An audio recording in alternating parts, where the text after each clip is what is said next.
Hey, what's going on, everybody? Happy Friday. Shout out to you guys. Over 200 subscribers now. Man, that's a pretty crazy feeling. Yeah, I appreciate all the follows, all the likes, every comment. Much appreciated the fact that 200 people are willing to sit and watch me just talk about these investments and my thoughts and plans with them. But yeah, it's pretty cool, man. I started this channel because I was a real estate investor, and then I discovered these covered call ETFs and these higher yield investments, and it was just a no-brainer. So I'm going to share a bit of my story, share my journey as far as investing goes, because there's a lot you can do with these big payouts, right? I mean, like looking at over $5,200 a month now, actually very close to my goal. My goal is $65,000 a year, which it replaces my day job income, and that's really the whole plan with these. And I mean, I've got a fair amount invested, but really it's not a ton in the big scheme of things. And to be able to replace my job income, I mean, to be honest with you guys, I haven't quit my job, but I've left my full-time position. So I work like on call now. So I don't work full-time anymore. And my wife and I, we sold one house this year, and we've actually got our second house up for sale right now. So as soon as that closes, we'll be getting a bunch more money to put in this portfolio. But I'll just quickly go over things here, guys. My portfolio, between USCL and HYLD, it's pretty much S&P 500 with covered calls and leverage. Those two funds are two of my biggest positions. USCL, I did buy into it. I bought into it here like the end of February, and so I bought pretty high, almost $24 a share, 4,200 shares. So I'm still down on USCL a little bit, but when you factor in all those dividends, only down like $500. HYLD's been doing great, absolutely great with the share price recovery. I've got a big position in Canoe EIT. I don't really reinvest any of the Canoe dividends back into it. I just buy other things with them. My kind of thought with Canoe is like, I know it's not a growth investment, but it's the one thing in my portfolio that if I needed to sell, I would make profit, and I could easily, buy other investments and make up that income and then some. HHIS, also a nice recovery on HHIS. I bought HHIS, my cost per share is like $12.55, and they're up over 13. That's really awesome to see. 23% dividend yield, man. HHIS absolutely killing it.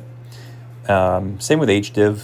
Like, I wouldn't be surprised if HDIV has a dividend increase soon, because we're at over almost $18.30.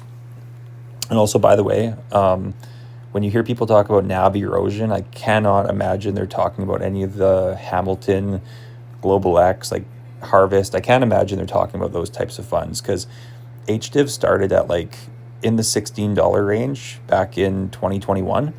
And now if you would have held that fund, it's over $18 now. Plus, think about it, dividends all the way along, right? So I don't know. That's a pretty good investment if you ask me, getting over a 10% or 12% yield, plus you're getting some share price appreciation. I'm in for that. Same with HTAE.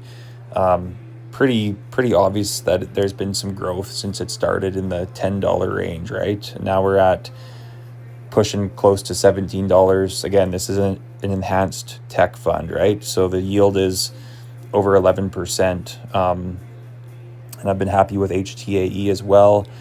ENCC, my oil and gas position, I have mixed feelings with this one. I haven't really been reinvesting too much into it, but I also don't have plans to sell it either. I just not super crazy about this oil and gas, what's been happening in Canada lately.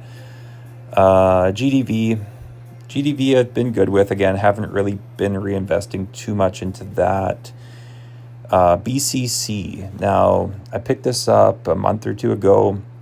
It's a Bitcoin covered call ETF, and it actually pays dividends twice a month. Bitcoin's been pumping. I kind of wish I put a bit more into this, but I will be putting more into it over the coming months. And then my newest position here, picked up CDAY from Hamilton. So this one holds like their blue chip dividend ETF, plus they do covered calls on the S&P 500. It's a pretty unique fund. There's a good video by Adriano at Passive Income Investing. He talks about it. It's a pretty unique, cool fund. I would look into it if you guys are interested in like a mix of blue chip dividends, and then they've got leverage and then covered calls on the S&P 500. I think it's a pretty unique ETF, so I picked that up. So that's my new holding, and so all in all, yeah, we're sitting at over $5,200 a month.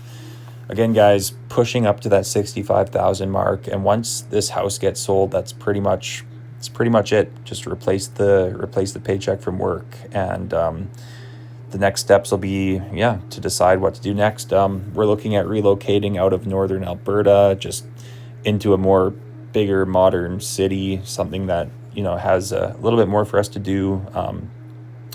That or traveling. I don't know. It's like you start to see these possibilities of what you can do now when you kind of free up a lot of income and you're not forced to work like every single day just to pay the bills. It's a pretty nice experience. My wife also has a separate portfolio, so it's not like this is our only income. She's got another fairly large income-based portfolio, so I'm going to try to get a portfolio review of that as well, because it is a big source of income for us as well. So anyways, guys, that's the update. I hope the market just keeps pumping, because things have been going awesome. Like, just when I think things can't really get better, they keep getting better, and these funds keep releasing new versions, and like the payouts get better, the strategies get better, the dividends get reinvested. It's just, it's better than I could really even ask for when it comes to these investments. But anyways, guys, that's all I've got for you. Hope everybody has an awesome weekend, and I'll catch you in the next one.